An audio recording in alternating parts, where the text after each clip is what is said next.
It's only fair, President Obama says. Tax laws should not reward companies that invest overseas instead of investing in America.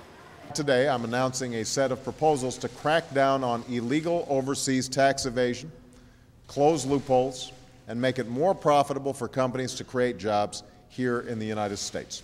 Mr. Obama says what he calls a broken tax system rewards companies for moving jobs offshore and transferring profits to overseas tax havens. It's a tax code that says you should pay lower taxes if you create a job in Bangalore, India, than if you create one in Buffalo, New York.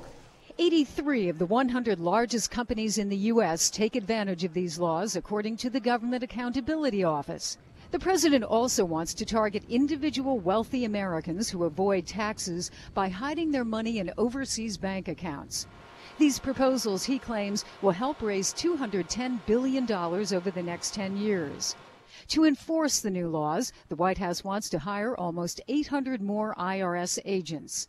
The U.S. Chamber of Commerce counters the president's plan is, in reality, a huge tax hike.